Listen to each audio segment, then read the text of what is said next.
नमस्कार, आप देख रहे हैं हमारा खास कार्यक्रम बहू या बहुमत। आपके साथ मैं हूं पूजा मिश्रा और मैं हूं आपके साथ अनामिका। आज हम बात कर रहे हैं बहू या बहुमत में महिलाओं के साक्षरता की। साक्षरता एक ऐसा विषय जिसको लेकर कई बार राजनीतिक रोटियां सेकी गई, लेकिन उसका लाभ महिलाओं को आज तक नहीं मिल पाया है। आंकड़ों पर अगर गौर करें तो आंकड़े कुछ ऐसे हैं जो शर्मसार करते हैं भारत देश को, भारत देश की राजनीति को।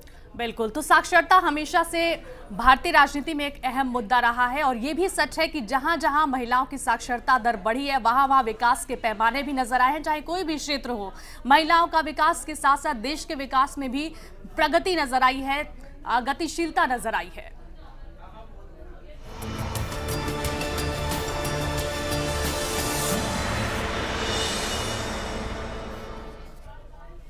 तो आज हम इस अहम मसले पर चर्चा करेंगे, ये जानेंगे कि आखिर क्यों साक्षरता हमेशा एक मुद्दा बनती है, लेकिन आज भी अगर जमीनी तौर पर देखा जाए तो महिलाओं को साक्षर होना बहुत हद तक बाकी है। खासकर ग्रामीण इलाकों में अगर बात करें तो अभी भी बहुत सारी ऐसी महिलाएं हैं जिनमें साक्षरता नहीं है। वो अपना साक्षर नहीं होने के कारण अपने हक को नहीं जान पाती। हमारे देश में भले ही लिटरेसी रेट बढ़ी हो, लेकिन आज भी कई ऐसे छोटे शहर और गाँव हैं जहाँ पर स्त्रियों को अभी भी घरों में छुपा कर रखा जाता है और तो और महिलाओं को दूसरे के सामने आने से भी मना किया जाता है। और ऐसी प्रथा काफी सालों से चलती आ रही है, लेकिन बदलते दौर के साथ हमारे देश में काफी बदलाव भी देखे गए हैं। राष्ट्रपिता महात्मा गांधी ने कहा था कि अगर आप एक महिला को शिक्षित करते हैं तो पूरे परिवार को शिक्षित करते हैं। देश के विकास में महिला साक्षरता के योगदान को नकारा नहीं जा सकता। पिछले कुछ दशकों से जो महिला साक्षरता में बढ़ोतरी हुई है, देश विकास की राह पर आगे बढ़ा है। इससे न केवल मानव संसाधन के अवसर बढ़े हैं, बल्कि घर आंगन से लेकर ऑफिस के कॉरिडोर तक माहौल बदला सा नजर आता है। महिलाओं के शिक्षित होने से न केवल बालिका शिक्षा को बढ़ावा मिला, बल्कि बच्चों के स्वास्थ्य और सर्वांगीण विकास में भी तेजी आई है। महिला साक्षरता से शिशु मृत्यु दर में गिरावट आ रही है और जनसंख्या नियंत्रण को भी बढ़ावा मिल रहा है। हालांकि इसमें और प्रगति की गुंजाइश है। सरकार ने महिलाओं की शिक्षा के लिए कई नीतियां तैयार की, जिसके चलते महिला साक्षरता में जबरदस्त उछाल आया। आजादी के केवल 3 दशक बाद इसमें पुरुषों की साक्षरता दर की अपेक्षा तेज गति से बढ़ोतरी हुई। भारत सरकार ने देश में शिक्षा को बेहतर करने के लिए सर्व शिक्षा अभियान और आंगनवाड़ी केंद्र बना रखे हैं, जिससे शिक्षा के क्षेत्र में पहले के मुकाबले काफी सुधार आया है। जी हाँ, तो बहुत जरूरी है महिला की शिक्षा यानी कि देश की शिक्षा, देश का विकास। और आज इसी अहम मसले पर चर्चा कर रहे हैं। हमारी सहयोगी अनामिका भी लगातार हमारे साथ बनी हुई है। अनामिका, एक बहुत बड़ा इश्यू है ये साक्षरता, महिलाओं की शिक्षा, लेकिन आज भी बहुत सारी ऐसी जगह हैं, खासतौर पर जो हमारे पास आंकड़े हैं उसमें बहुत सारी जगहों पर असमानता अभी भी दिखाई देती है। चाहे उत्तर प्रदेश की बात कर ली जाए, बिहार, झारखंड या छत्तीसगढ़, बहुत सारे ऐसे प्रदेश हैं जहाँ पर आज भी महिलाओं और पुरुषों की शिक्षा में बेहद असमानता है। बिल्कुल। और अगर हम बात करें उत्तर प्रदेश की, जो देश का सबसे बड़ा स्टेट कहा जाता है, राज्य कहा जाता है, वहां पर ये कहते हैं कि जहां ज्यादा जनसंख्या होती है वहां पर साक्षरता का जो स्तर होता है, जो दर होता है, प्रतिशत होता है, वो बढ़ा हुआ दिखाई देता है। लेकिन उत्तर प्रदेश के लिहाज से अगर हम बात करें तो ऐसा कुछ भी पूजा नजर नहीं आ रहा है। उत्तर प्रदेश में महिलाओं की साक्षरता दर पुरुषों के मुकाबले काफी कम है। इसके अलावा झारखंड, बिहार, छत्तीसगढ़, कुछ ऐसी जगहें हैं वहां पर भी कुछ ऐसे ही हालात नजर आ रहे हैं। यानी कि पूरे देश में बात करें अगर उत्तर प्रदेश, बिहार, छत्तीसगढ़ और झारखंड की, ये 4 जगह ऐसी हैं जहां पर महिलाएं आज भी शिक्षित होने की, साक्षर होने की बाट जोह रही हैं। बिल्कुल, और इसीलिए आज इस अहम मसले को हम लेकर हाजिर हैं और हम इस पर ये जानने की कोशिश भी करेंगे कि आखिर क्या वजह है, क्यों अभी भी कुछ क्षेत्र ऐसे हैं जो कि महिलाओं की शिक्षा के लिहाज से पिछड़े हुए हैं। अभी भी महिलाओं का शिक्षित होना वहां पर बाकी है और जाहिर तौर पर महिलाएं अगर शिक्षित नहीं होंगी तो समाज भी शिक्षित नहीं होगा, क्योंकि महात्मा गांधी ने कहा था कि अगर एक पुरुष शिक्षित होता है तो वो सिर्फ उसकी शिक्षा होती है, लेकिन अगर एक महिला शिक्षित होती है तो पूरे अपने परिवार के साथ पूरे समाज को भी वो शिक्षित करती है। और यही कारण है कि आज के समय में महिलाओं की शिक्षा पर, महिलाओं की साक्षरता पर काफी जोर दिया जा रहा है। हर एक संगठन, चाहे कोई एनजीओ हो, चाहे कोई पॉलिटिकल पार्टी हो, पॉलिटिकल पार्टीज वैसे तो अपने फायदे के लिए ही बात करती हैं, लेकिन एनजीओ भी लगातार ये बात कहती हैं कि महिलाओं को महिलाओं का अधिकार मिलना चाहिए। आगे हम बात करेंगे कि जो योजनाएं अब तक चलाई गई हैं वो केवल कागजों तक ही सीमित है या फिर उनको अमली जामा पहनाया गया है, वो पहुंचने तक लोगों के पास तक उसके पहले ही दम तोड़ती नजर आई हैं, या फिर सही मायने में महिलाओं को उस योजना का, उनके अधिकार का सही लाभ मिल पाया है नहीं, उनको उनका अधिकार मिल पाया है नहीं। आगे हम बात करेंगे। फिलहाल बात करेंगे कि महिला का सम्मान कितना महत्वपूर्ण है, क्योंकि महिला का सम्मान देश का सम्मान है। महिलाओं के शिक्षित होने से न केवल बालिका शिक्षा को बढ़ावा मिला है बल्कि देश के विकास से भी काफी तेजी आई है। आज सरकार ने भी महिलाओं की शिक्षा के लिए कई कदम उठाए हैं, लेकिन इसके बावजूद महिलाओं के लिए आए दिन मुसीबतें घटने का नाम नहीं ले रही हैं। आज देश की महिलाओं को आए दिन नई नई मुसीबतों का सामना करना पड़ता है। आज हमारे देश के लिए किसी बड़ी चुनौती से ये कम दिखाई नहीं दे रहा है। शिक्षा ही है जो आपको एक स्टैंड देता है, एक पहचान देता है। लड़कियों का बात करें तो एक है आपका साइकिल वितरण प्रणाली जो है, उसके कारण ज्यादा से ज्यादा इनरोलमेंट बढ़े गर्ल्स लड़कियों का स्कूल के प्रति, इसलिए जो साइकिल वितरण चलाया गया है।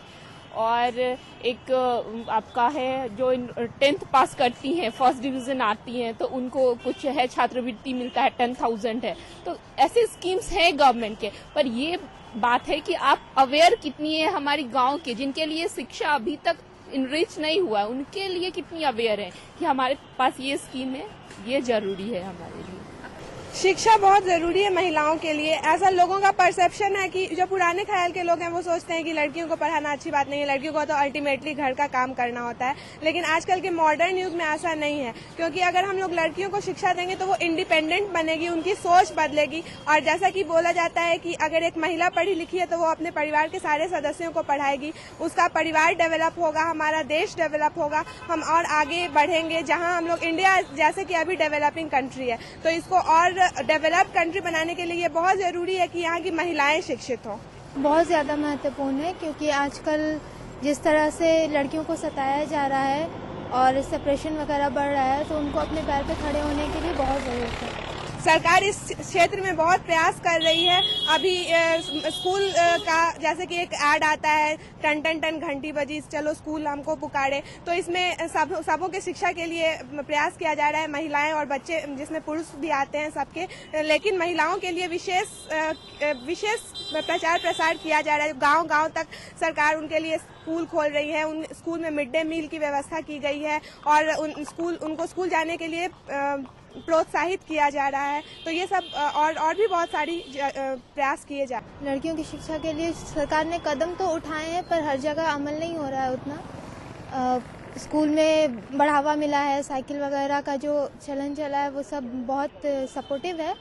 लोग मम्मी पापा भेजते हैं अपने बेटी को बाहर निकलने के लिए, सपोर्ट कर रहे हैं, अच्छा है, लेकिन अभी और बढ़ावे की जरूरत है। तो अगर हम राज्य के हिसाब से नजर डालें, राज्य के आंकड़ों पर गौर करें, तो जो आंकड़े सामने आ रहे हैं वो चौंकाने वाले सामने आ रहे हैं।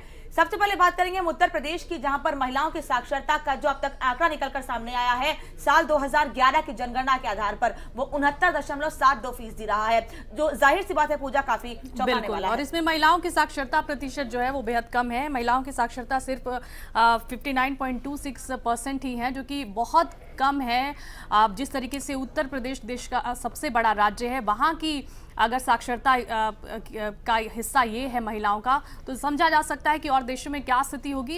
मेरा इसके पीछे एक बहुत बड़ी जो वजह समझ में आती है अनामिका, वो ये कि देश में साक्षरता एक बहुत बड़ा सवाल है महिलाओं के लिए, और जिसके लिए भारत सरकार जो है वो गंभीर नजर आती है। और सर्व शिक्षा अभियान के तहत महिलाओं को शिक्षा देने की बात की जाती है, लेकिन आज भी अक्सर हमने ये भी देखा है, अक्सर माफी चाहूंगी रोकने के लिए आपको, अक्सर हमने ये भी देखा है कि योजनाएं शुरू की जाती हैं, लेकिन वो योजनाएं किसी सरकार के शासनकाल में शुरू की गई, वो दूसरी पार्टी की सरकार थी, लेकिन अब दूसरी पार्टी की सरकार आ गई है 1 साल के बाद, तो वो उसको आगे नहीं बढ़ाती है, जिसके चलते महिलाओं को उनका अधिकार नहीं मिल पाता है, ना ही जनता को उनका अधिकार मिल पाता है। कई ऐसी योजनाएं हैं जो भाजपा में शुरू की गई, कांग्रेस ने लागू नहीं की, कांग्रेस ने शुरू की तो भाजपा ने लागू नहीं की, इस वजह से कि कहीं जनता को यह नहीं लगे कि हम उन्हें कॉपी तो नहीं कर रहे हैं। लेकिन आवश्यकता इस बात की है सरकारों को, पार्टियों को यह समझने की कि जनता को उसकी कितनी आवश्यकता है, जनता उस योजना को किस तरह से अपने लिए रोजमर्रा की जिंदगी में इस्तेमाल में ला रही है और क्या प्रशासनिक अधिकारी उन योजनाओं को अमली जामा पहना पा रहे हैं। जिन योजनाओं के वो अधिकार हैं, वो अधिकारी हैं, जो नागरिक हैं, उनको उनका अधिकार मिलना चाहिए, क्या वो अधिकार उनको उनका मिल पा रहा है? बिल्कुल। तो महिलाओं के लिए शिक्षा जो है वो मूल अधिकार है, ये आपका अधिकार है, आपका हक है और इसे पाने का पूरा हक है सभी महिलाओं को। भारत सरकार की जो योजना थी जो 2004 में शुरू की गई थी, कस्तूरबा गांधी बालिका विद्यालय योजना, अब उसका विलय कर दिया गया है सर्व शिक्षा अभियान के तहत ही, जिसकी जानकारी भी अब बहुत ज़्यादा अभी नहीं है ग्रामीण स्तर तक अगर बात की जाए। और शायद यही वजह है कि अभी भी महिलाओं को इस बारे में जानकारी नहीं है कि जो शिक्षा भारत सरकार की तरफ से शिक्षा की जो योजना चलाई जा रही है वो उनके लिए है और ये उनका हक है, ये उन्हें लेना चाहिए। एक छोटा सा ब्रेक ले रहे हैं, आगे भी इसी पर चर्चा करेंगे।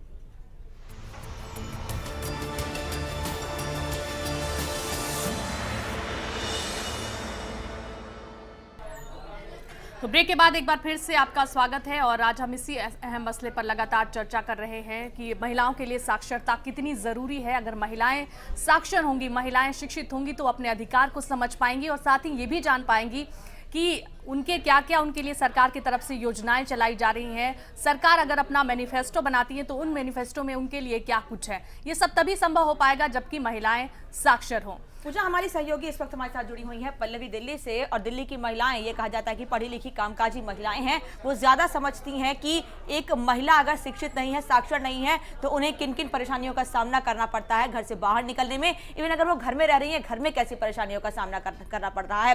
पल्लवी, अगर आप मुझे सुन पा रही हैं तो ये आपसे जानना चाहेंगे कि आप जगह जगह जाती हैं, रिपोर्टिंग के दौरान कई महिलाओं से मिलती हैं, कई लोगों से मिलती हैं, उनकी क्या मानसिकता होती है महिलाओं की शिक्षा को लेकर, और अगर एक महिला शिक्षित नहीं है तो आप क्या कुछ परेशानियां देखती हैं कि वो महिलाएं फेस कर सकती हैं घर में रहते हुए और घर के बाहर निकलने के बाद?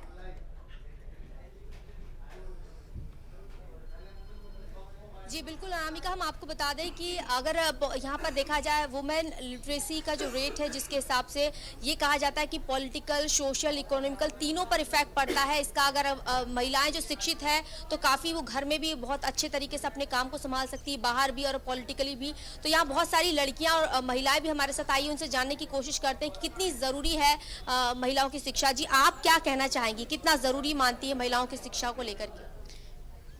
शिक्षा उनके लिए बहुत ज़रूरी है। जैसे उन्होंने 12th कर ली और ग्रेजुएशन कर ली, वो उनके लिए, उनके आने वाले बच्चों के लिए ज़रूरी होता है। ऐसा नहीं, उनके जैसे पापा है मेनली क्या होते हैं, बॉयज़ को पढ़ा देते हैं और शादी के बाद जो होते हैं वो उनके ऊपर डिपेंड करता है। बट वो तो अपने ऑफिस में रहते हैं या कहीं और बिजी रहते हैं, तो घर के बाकी काम, बहुत सारे काम होते हैं हाउस वाइफ के अलावा, तो वो सारे काम एक वाइफ को करने पड़ते हैं और वो जब भी कर सकती है जब वो एजुकेटेड हो और जब उसको एजुकेशन हो। जी बिल्कुल, तो बहुत बड़ी बात इन्होंने कही है कि एजुकेटेड वुमेन जो है वो हर काम को अच्छी तरह से कर सकती है। और भी लड़कियां हमारे साथ आई, महिलाएं हैं, आपको क्या लगता है जिस तरह की योजनाएं जो हैं वो?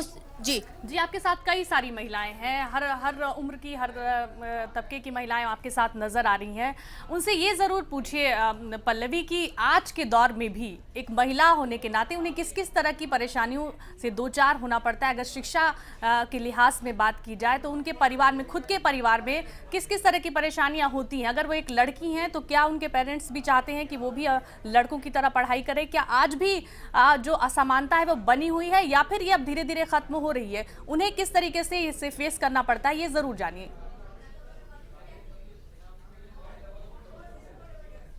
जी बिल्कुल, हमारे साथ और भी बहुत सारी लड़कियां हैं। जी, आपसे जानना चाहेंगे कि क्या आपके घर में, अगर आपकी पर्टिकुलर घर की बात की जाए, अपनी फ्रेंड्स के बारे में बात की जाए, तो आपने कहीं देखा है कि दोनों में डिफरेंस देखते हैं पेरेंट्स भी कि बच्चों को, इस लड़की को अगर बीएससी भर करा दिया, बीए करा दिया, और जो टेक्निकली जो एजुकेशन है जो बच्चों लड़कों पर ज़्यादा ध्यान दिया जाता है, ऐसा कुछ आपने पाया है?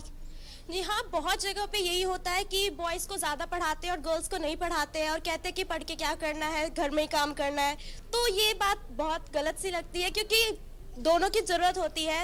और अगर 49% वोट्स जो है वो गर्ल्स के वुमेन्स के हैं, अगर वही नहीं पढ़ी होंगी तो वो 49% वोट्स का क्या फ़ायदा। अगर वो एजुकेटेड ही नहीं होंगी, वो अपना चुन नहीं पाएंगी कि देश को कौन चलाएगा, तो फिर इसका क्या फ़ायदा। जी बिल्कुल। तो और महिलाएं भी हमारे साथ हैं, उनसे आइए बात पल्लवी, करते हैं। जी, इन्होंने आपसे एक जानना महत्वपूर्ण चाहेंगे बात कि कही आपके है घर में कि आप जितनी भी घर पढ़ी में लिखी जो होंगी, क्या आपने लोग कभी होते feel हैं किया वो कई बार महिलाओं को रोकते हैं पढ़ाई करने से कि आप क्या करोगे पढ़ाई करके, आपको आगे चल के चूल्हा चौका ही करना है। ये महिलाएं आपके साथ दिल्ली से मौजूद हैं, दिल्ली में रह रही हैं इस वक्त। देश की राजधानी है दिल्ली, यहाँ पर लोग दूर दराज से पढ़ने के लिए भी आते हैं, रहने के लिए आते हैं, नौकरी करने के लिए आते हैं। इस दौरान ये अगर पढ़ाई करने के लिए आई हैं या फिर यहाँ नौकरी करने के लिए आई हैं, क्या किसी ऐसी मानसिकता के व्यक्ति से दो चार हुई हैं जो ये सोच रखते हैं दिल्ली शहर में भी कि महिलाओं को पढ़ना नहीं चाहिए, आगे चल के उन्हें घर के काम ही करने हैं? क्योंकि दिल्ली ऐसी जगह है जहां पर देश के अलावा विदेश से भी लोग आते हैं।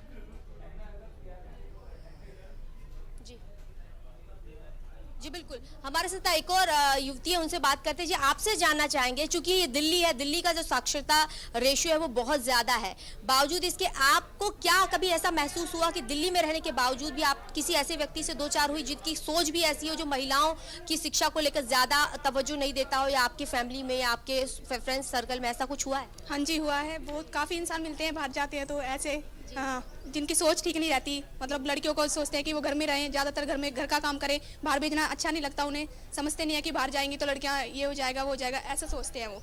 उनकी सोच क्या को उनमें बदलने का महिलाएं कुछ भी करना होती हैं, चाहिए। ऐसी सोच वाली महिलाएं भी होती हैं जिनसे वो मिली हैं?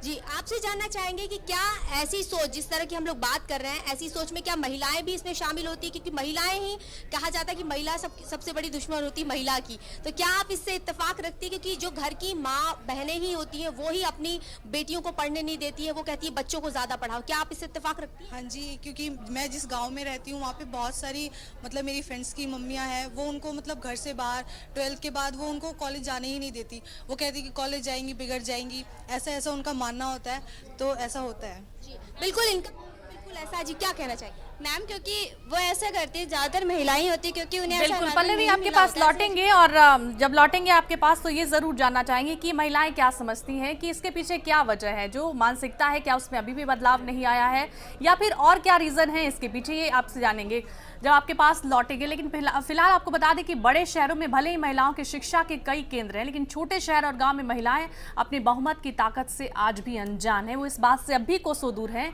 कि उनका पढ़ाई का महत्व उनके परिवार के लिए कितना महत्व रखता है।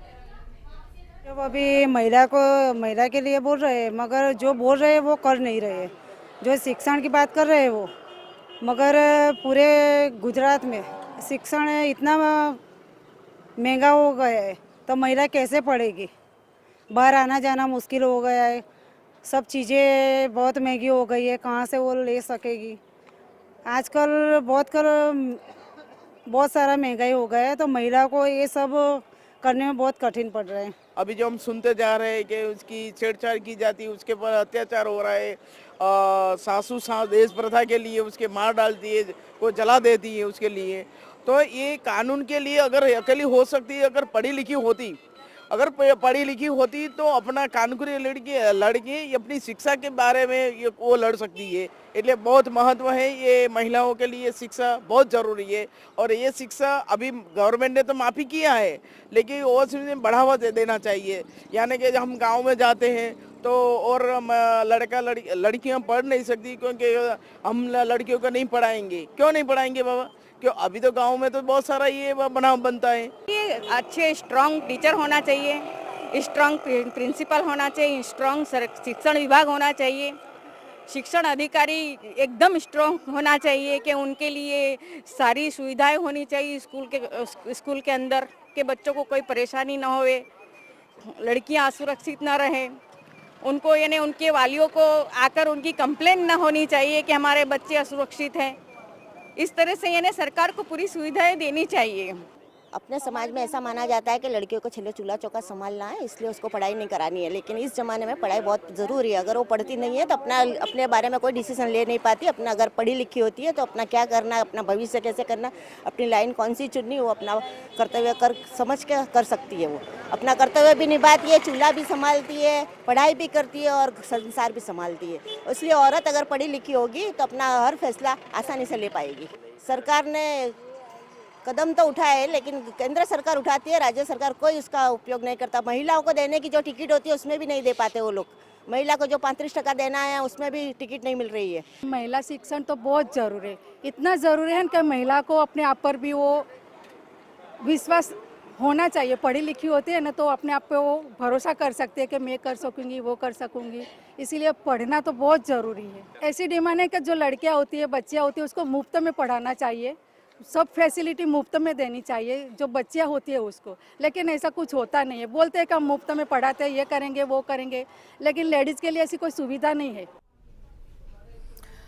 तो आज भी ग्रामीण क्षेत्रों की अगर बात करें तो वहाँ पर जो साक्षरता में कमी, उसकी बहुत बड़ी वजह ये है कि आज भी जो महिलाएं हैं वो ये नहीं समझ पाई हैं कि साक्षरता कितनी ज़रूरी है, साक्षर होना कितना ज़रूरी है। सरकार की तरफ से तो तमाम योजनाएं चलाई जाती हैं, लेकिन उन योजनाओं का लाभ उन तक नहीं पहुंच पाता है।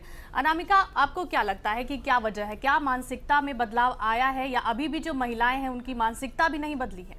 ना ही महिलाओं की मानसिकता बदली है पूजा, ना ही पुरुषों की मानसिकता बदली है, और ना ही आज के समय में राजनेताओं की मानसिकता बदली है। ये राजनेता भी नहीं चाहते हैं कि महिलाएं पढ़ लिख कर आगे बढ़ें। यही कारण है कि जब भी महिलाओं के हक की बात होती है, ये राजनीति जरूर करते हैं, लेकिन जब उसे अमली जामा पहनाने की बात आती है, सबसे बड़ा उदाहरण है इसका आरक्षण। जब आरक्षण की बात होती है तो कई पुरुष नेता हैं जो बढ़कर आगे आते हैं और आवाज उठाते हैं कि नहीं, महिला आरक्षण नहीं दिया जाना चाहिए, महिलाएं मजबूत होने की बात करें तो आरक्षण क्यों दिया जाए। यही कारण है कि आजकल महिलाएं तो महिलाओं के दुश्मन है ही, साथ पुरुष भी काफी हद तक महिलाओं को दुश्मन बने हुए हैं। बिल्कुल। और आरक्षण की बात आपने की अनामिका, आरक्षण का जब भी आरक्षण की बात होती है, आरक्षण का जिक्र आता है तो एक दूसरे पर ठीकरा सिर्फ फोड़ा जाता है, वो भी सब चुनाव के वक्त।